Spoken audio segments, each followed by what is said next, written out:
everybody, and welcome to Plaid Stallion's Toy Ventures. We are concluding Monster Month with a look at one of my favorite lines, the Remco Monsters from 1980. Just to give a bit of a backstory, Remco was not known for action figures in the 1970s. Most of their action figure output was done via their other brand, AHI or Azrak Hamway International. They did try the McDonald's characters in 1976, but those bombed super duper hard, and the company didn't release a single action figure in 1977.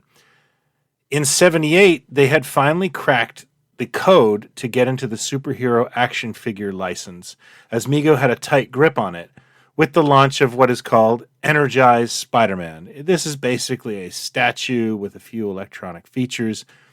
This was a huge success, and they followed up in 79 with more superheroes. Remco was starting to become a name in action figures by the late 1970s, and it would become their focus for much of the 1980s. So for 1980, they launched smaller, powerized heroes and thought to broaden their range by revisiting one of their most successful licenses from the past, and that would be the Universal Monsters. This time in a more deluxe, TV-advertised format. So for 1980, 4 monster action figures were released. Frankenstein, the Mummy, the Wolfman, and Count Dracula.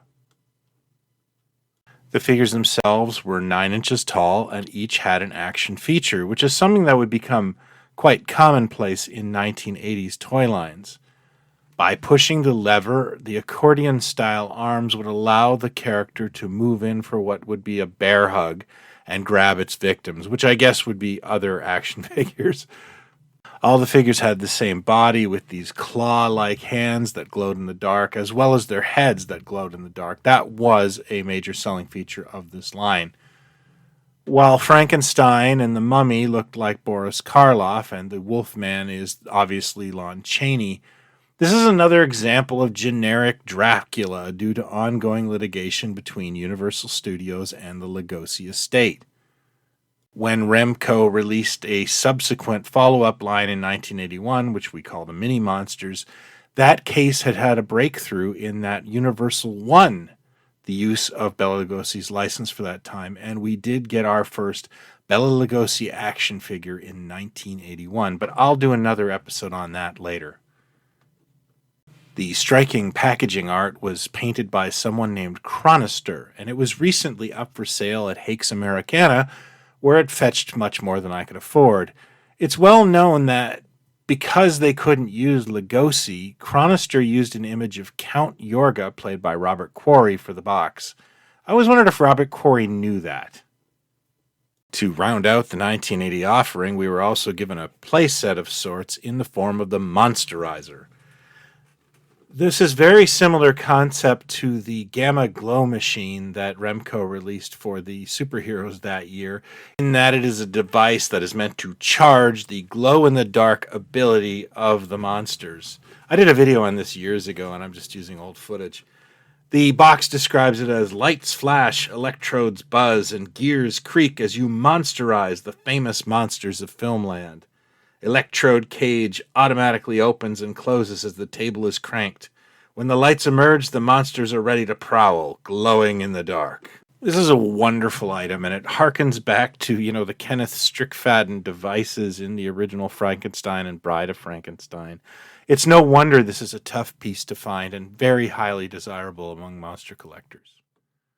The Remco Monsters were obviously a hit in 1980 because in 1981, Remco returned with not only more additions to this line, but 2 other lines, the Monsters at Home, which I've done an episode of, and you can find it on my channel, and the Mini Monsters, which is the 3 3/4 inch, Star Wars style monsters that I think you're all familiar with.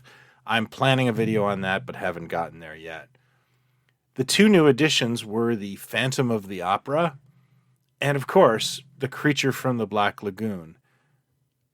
All of these figures were sculpted by industry legend Ken Scheller, and I actually spoke to him about this line, and he was particularly miffed about the glow-in-the-dark plastic ruining all the detail he put into the line, and I'd like to showcase some of the factory pulls from this so you can see how much work went into this and how beautiful these figures really were. There were bonus items in each box in the form of an iron-on patch and a glow-in-the-dark skull ring. The first four characters had very specific patches, but Phantom and Creature just basically got the same patches from Wave 1. They didn't get their own. The 9-inch line would be phased out in 1982, but the mini monsters would last until 1983, giving them a pretty healthy run. Internationally, the first four monsters were sold in the UK by Ideal Toys and can be found often in the box with the Ideal logo. While I did not grow up with this line, it wasn't sold in Canada like the mini monsters were. I am rather smitten with it, as it is one of the last great monster lines that were sold specifically for kids and not for grown-ups like me. There's a lot of love and care in those packages. The head sculpts are beautiful, and I really do, as people know, love a toy line that has a bit of clunk, and this one is loaded with clunk. So this is really one of my favorite items in my collection. The Wolfman actually was a gift from my wife for our 10th wedding anniversary. We bought it in Greenwich Village at a store called Love Saves the Day, and it is just something I can obviously never sell. So that is my look at this beautiful toy line, the Remco Monsters. For those of you that have been enjoying Monster Month, I've got good news, is that it's not finished because a lot of the stuff I ordered for this month has yet to arrive. And, well, it's still content. Thanks as always for watching. If you're new to this, I hope you'll consider hitting like and subscribe. I do this every week. If you want to chat Remco Monsters with me, hit me up in my Facebook group, Mego Knockoff HQ. This is the kind of thing we talk about all the time. Until next time, have fun, take care, talk toys, not other people, and happy Halloween.